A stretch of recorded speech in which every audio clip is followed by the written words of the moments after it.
සුබ දවසක් වේවා සියලුම දෙනාට. අපි පසුගිය වැඩසටහනින් කතා කරේ කර්මාන්ත ශාලාවක තිබිය යුතු ආරක්ෂාව ගැනයි මෝටර රථ පින්තාරු ගබඩාවක් කොහොමද නඩත්තු කරගෙන යන්නේ කියලා.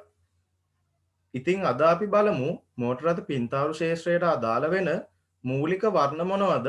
ඒ වගේන් කරන්න පුළුවන් දේවල් මොනවද කියලා හඳුනගන්න. එදිනෙදා වර්තමානයේ මාර්ගවල ගමන් කරනකොට විවිධාකාරයේ වර්ණයන්ගෙන් යුත් වාහන ඔබ දැක ඇති. නමුත් මෝටර රථ පින්තාරු ශේෂ්ත්‍රයේදී ඒ වගේම මෝටර රථ ශේෂ්ත්‍රයේදී මුල් කාලයේදී වාහන සඳහා ආලේප කරලා තිබුණේ කළු, සුදු, කහ, රතු, නිල් වැනි පාට. අපි දැන් බලමු මූලික වර්ණ හඳුනා ගන්න. මූලික වර්ණ විදිහට අපිට වර්ණ තුනක් පෙන්වා දිය හැකියි. පළවෙනි එක තමයි රතු වර්ණය. දෙවෙනි එක තමයි නිල් වර්ණය. තුන්වෙනි එක තමයි කහ වර්ණය.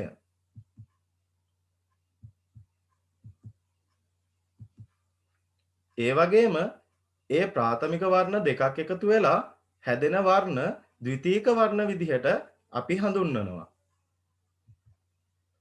ද්විතීයික වර්ණ මොනවද කියලා අපි දැන් බලමු. රතු වර්ණයට නිල් වර්ණය එකතු වුනහම දම් වර්ණය හැදෙනවා. රතු වර්ණයට කහ වර්ණය එකතු වුනහම තැඹිලි වර්ණය හැදෙනවා. කහ වර්ණයට නිල් වර්ණය එකතු වුනහම කොළ වර්ණය හැදෙනවා.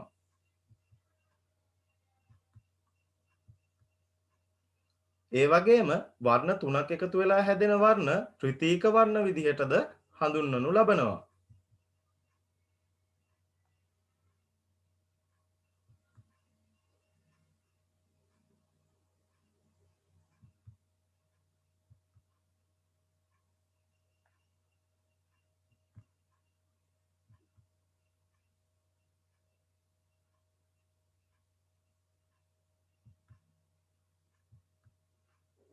වර්ණ කියන්නේ මේ ලෝකයේ අදහස් හා හැඟීම් ප්‍රකාශ කරන පුළුල්ම හා ප්‍රධාන මාධ්‍යයක් වෙනවා. වර්ණයන්ගෙන් අපිට බොහෝ අදහස් ප්‍රකාශ කරන්න පුළුවන්. උදාහරණයක් ලෙස අවමංගල්‍ය උත්සවයකදී බොහෝ සෙයින් භාවිතා කරනු ලබන්නේ සුදු වර්ණය. නැතහොත් වෙනත් ආගම් කළු වර්ණයද භාවිතා කරනවා. පූජ්‍ය පක්ෂයේ අවමංගල්‍ය අවස්ථාවකදීද තැඹිලි වර්ණය හා කළු සුදු වර්ණයන් භාවිතා කරනවා.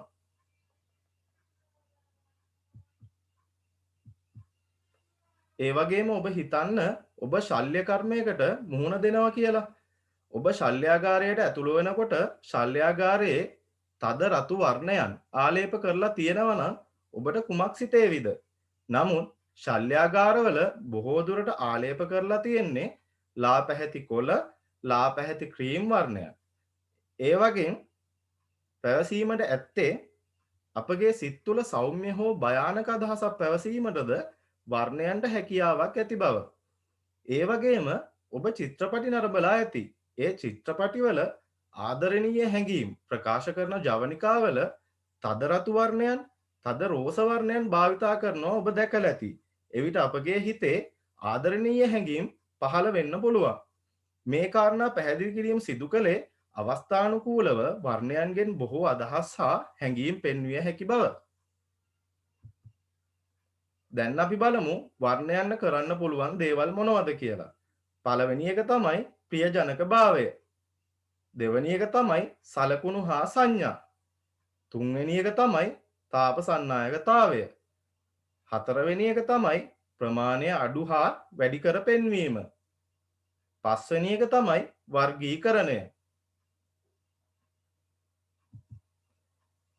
ඉතින් අද පාඩම මූලික වර්ණ හඳුනා ගැනීම අද අපි වැඩසටහන ඉවර කරනවා. අපගේ Facebook එකේ තියෙනවා Facebook group එකක් වාහන බොඩි අලුත් වැඩියාව හා පින්තාරු ශිල්පය කියලා. ඉතින් ඒකටත් එකතු වෙන්න YouTube channel එක subscribe කරන්න, like කරන්න, share කරන්න, comment කරන්න.